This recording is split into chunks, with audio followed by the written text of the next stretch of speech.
بسم اللہ الرحمن الرحیم۔ نگاہ عشق و مستی میں وہی اول وہی آخر، وہی قرآن وہی فرقان وہی یاسین وہی طٰہٰ۔ انتہائی قابل احترام علماء کرام، نعت خوان حضرات، مہمانان گرامی، السلام علیکم۔ عاشقان رسول صلی اللہ علیہ وسلم کو جشن عید میلاد النبی صلی اللہ علیہ وسلم کی بہت بہت آپ سب کو مبارک ہو۔ آج بہت برکتوں والا دن ہے اور سعادت والا دن ہے۔ یہ اللہ تعالیٰ کی انسانیت کی اوپر عظیم مہربانی، رحمت اور عنایت کا دن ہے۔ رحمت خداوندی جب جوش میں آئی اور نبی اکرم صلی اللہ علیہ وسلم کو اس دنیا میں انسانیت کی ہدایت اور فلاح کے لیے بھیجا، آج ہم اس ہستی کو سلام عقیدت پیش کرنے کے لیے یہاں پر حاضر ہیں، جن کی تعریف میں قرآن کریم خود اللہ تعالیٰ فرماتے ہیں، بے شک اللہ تعالیٰ اور اس کے فرشتے آپ صلی اللہ علیہ وسلم پر درود و سلام بھیجتے ہیں۔ تو اے لوگو جو ایمان لائے ہو، تم بھی نبی کریم صلی اللہ علیہ وسلم پر درود و سلام بھیجو۔ حاضرین کرام، نبی آخر زمان کی آمد پاک ایک ایسے دور میں ہوئی تھی جو ظلمت، جہالت کی مثال تھا، جہاں تقسیم در تقسیم تھی اور جہاں پر بے گناہوں کا خون بہانا فخر و اعزاز تھا۔ انسانیت غلامی کی زنجیر میں جکڑی ہوئی تھی۔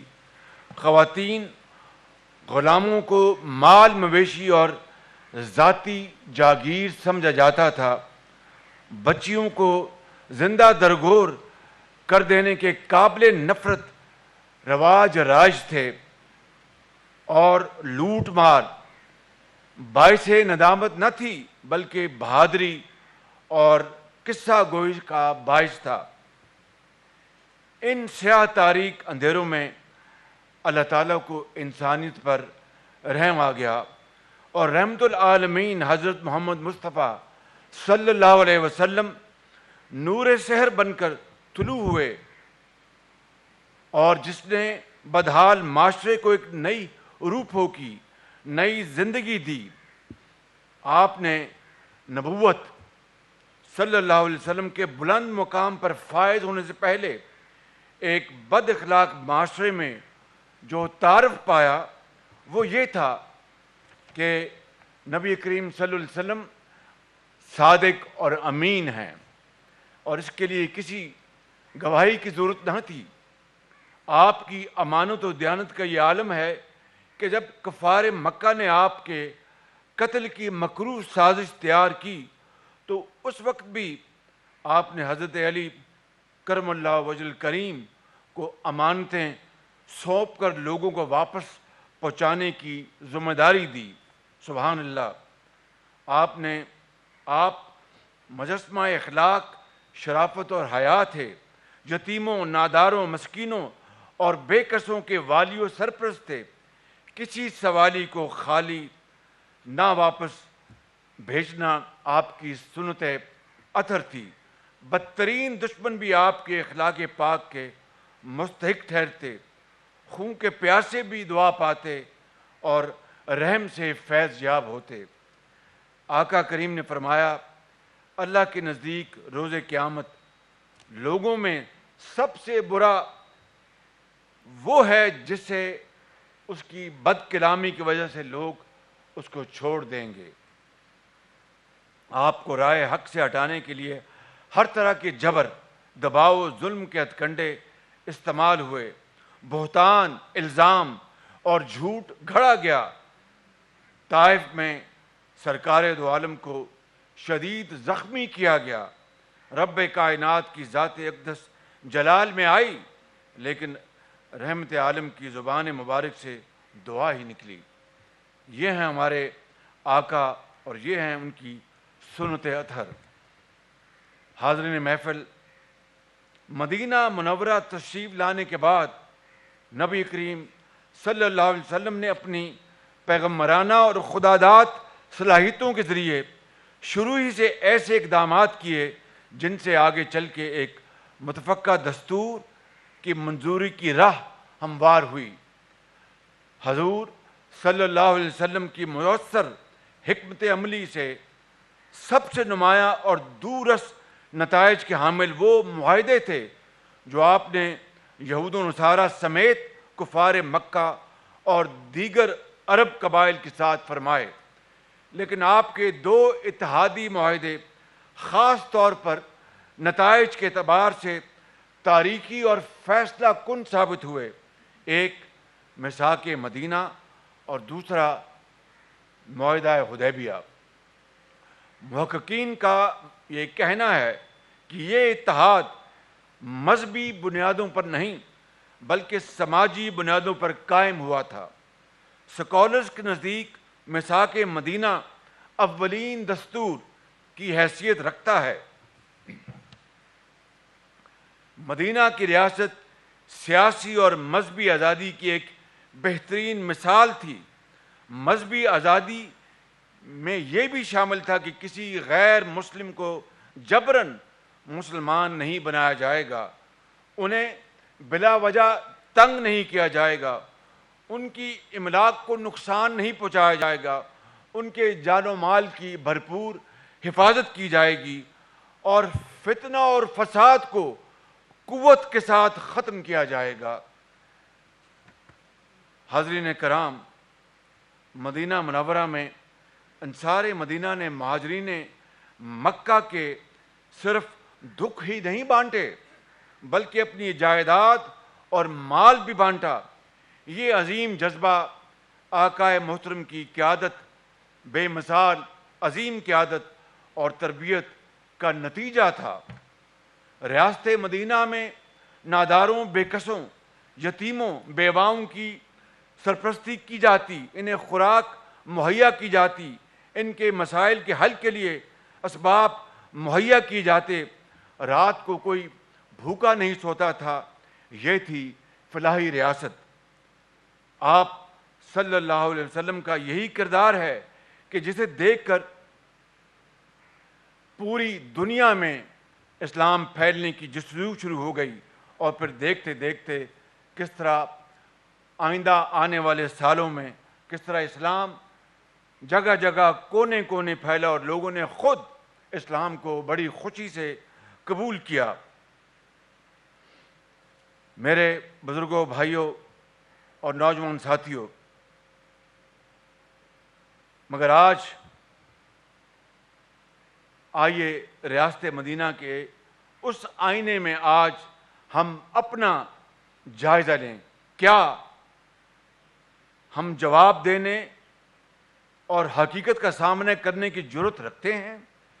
کیا یہ ریاست مدینہ کے پاک نام کی توہین کے مترادف نہیں کہ ہمارا عمل تو اس کے تقاضوں کے منافی ہو، لیکن ہماری زبان سے دن رات یہ پاک نام ادا ہوتا رہے؟ علم و تحقیق میں آج ہم کہاں ہیں؟ علم تو ہماری میراث ہے۔ ریاستی نظم و نسق یعنی گورننس اور معیشت میں ہم کہاں ہیں؟ اخلاقی لحاظ سے ہم کہاں ہیں؟ کرپشن میں ہم کہاں ہیں؟ عوام کی خدمت کرنے میں ہم کہاں ہیں؟ عدل و انصاف میں ہم کہاں ہیں؟ ایمانداری اور صداقت میں ہم کہاں ہیں؟ یہ ہے وہ چھپتے ہوئے سوالات جو آج پوری قوم آج مجھ سے اور ہم تمام ساتھیوں سے پوچھ رہی ہے، سوالیہ نشان بن کر ہماری طرف دیکھ رہی ہے۔ آخر کب تک ہم روایتی تقریریں کرتے اور سنتے رہیں گے؟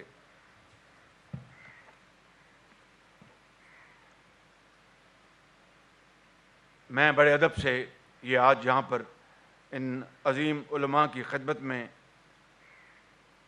جن کی جوتیوں میں بیٹھنا میں اپنی سعادت سمجھتا ہوں، یہ عرض کرنا چاہوں گا کہ مثال ریاست مدینہ کی، لیکن عام شہری تو دور، عدالت اور جج کو بھی ہم جواب دینے پر تیار نہ ہوں۔ کوئی حساب مانگ لے تو اس پر رقیق حملے کریں۔ کیا عدل و انصاف کے تقاضے آج وہی ہیں جو ریاست مدینہ میں تھے؟ کیا طاقت اور کمزور واقعی قانون کے نیچے ہیں؟ ریاست مدینہ میں قانون کے سامنے سب برابر تھے۔ کیا ہمارے معاشرے میں عدل کے سامنے سب برابر ہیں؟ بہتان، جھوٹ اور تہمتیں لگا کر مخالفین کو ناحق قید خانوں میں ڈال دیا جائے، کیا یہ طرز عمل ریاست مدینہ کے کسی ماننے والے کا ہو سکتا ہے؟ قوم کے اتحاد کو پارا پارا، معاشرتی تانے بانے کو ادھیڑ کر رکھ دیں اور باتیں ریاست مدینہ کی۔ آج مخالفین کے لیے ایسے ایسے الفاظ بولے جاتے ہیں کہ عقل ورتائے حیرت میں رہ جاتی ہے۔ آج 3 کروڑ 30 لاکھ سیلاب متاثرین تباہی و بربادی کی خاموش تصویر بنے ہوئے ہیں۔ کیا ہمارا جذبہ اور اثار انصار مدینہ والا ہے؟ آج بھی بعض لوگ سیلاب زدگان کو اپنے گھروں میں آباد کاری سے زیادہ انہیں اپنی سیاست پیاری ہے۔ وہ وقت بانٹنے کو تیار نہیں، وسائل تقسیم کرنے کو تیار نہیں۔ میرا گھر تو ریگولرائز ہو جائے اور دیگر گھر گرا دیے جائیں، کیا یہ ریاست مدینہ میں ممکن تھا؟ بیت المال یا توشہ خانہ ذاتی کمائی کا ذریعہ بن جائے، کیا ریاست مدینہ میں اس کا تصور تھا؟ دستور کو نہ ماننے، قانون کو نہ مانے، عدالت کو نہ مانے، کیا ریاست مدینہ میں اس کا تصور ہو سکتا تھا؟ حاضرین محفل، ریاست مدینہ نے لوگوں کے معاشی بوجھ ختم کیے۔ یہی وجہ تھی کہ زکوٰۃ دینے والے تو موجود تھے، لیکن زکوٰۃ لینے والا ملتا نہیں تھا۔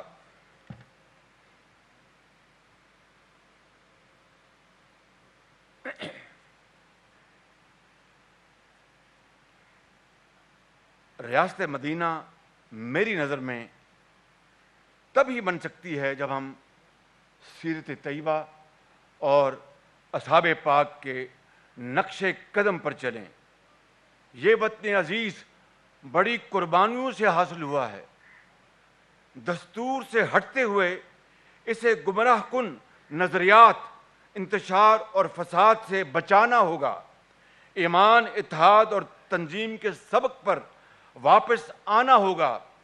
اللہ تعالیٰ نے ہمیں آزادی کی نعمت اور پاکستان کی شکل میں ایک نادر موقع عطا فرمایا ہے۔ اسے ضائع نہ کریں، اس کی قدر کریں۔ قرآن و سنت کی رہنمائی میں وہ فلاحی نظام تشکیل دیں جو ریاست مدینہ کے ثمرات انسانیت میں تقسیم کرے۔ عدالتی نظام، گورننس کو ٹھیک کریں، عوام کے لیے معاشی آسودگی لے کے آئیں اور قومی وسائل کی تقسیم صرف اور صرف انصاف کی بنیاد پر کی جائے۔ لوگوں کو سستا اور مفت علاج اور تعلیم کے ذرائع مہیا کریں۔ بیوہ اور یتیم کا حق ان کو ہر صورت دلوائیں۔ ایک دوسرے کا احترام کریں، سلیقے اور ادب سے مکالمہ کریں، جیسا آقا کریم نے ہمیں حکم دیا تھا۔ اور ہمیں نہیں بھولنا چاہیے کہ عوام کو تو دھوکہ دیا جا سکتا ہے، لیکن ایک دن ہم نے بارگاہ الہی میں حاضر ہونا ہے، جہاں شافع محشر نبی کریم صلی اللہ علیہ وسلم موجود ہوں گے انہیں ہم کیا جواب دیں گے اور ان کو ہم کیا اپنا چہرہ دکھائیں گے؟ میں سمجھتا ہوں کہ یہی وہ سوال ہے جو آج اس شاندار اور بابرکت محفل میں ہمیں سب اپنے گریبانوں میں جھانکنا ہے اور اس کا جواب تلاش کرنا ہے۔ محسن انسانیت اور ان کی آل پر لاکھوں کروڑوں درود و سلام۔ سلام اس پر کہ جس نے بے کسوں کی دستگیری کی، سلام اس پر کہ جس نے بے کسوں کی دستگیری کی، سلام اس پر جس نے بادشاہی میں فقیری کی، سلام اس پر کہ جس کے گھر میں چاندی تھی نہ سونا تھا، سلام اس پر کہ جس کے گھر میں چاندی تھی نہ سونا تھا، سلام اس پر کہ ٹوٹا بوریا جس کا بچھونا تھا، اور سلام اس پر کہ جس نے خون کے پیاسوں کو کبائیں دیں، سلام اس پر کہ جس نے خون کے پیاسوں کو کبائیں دیں، سلام اس پر کہ جس نے گالیاں سن کر دعائیں دیں۔ اسلام زندہ باد، پاکستان پائندہ باد۔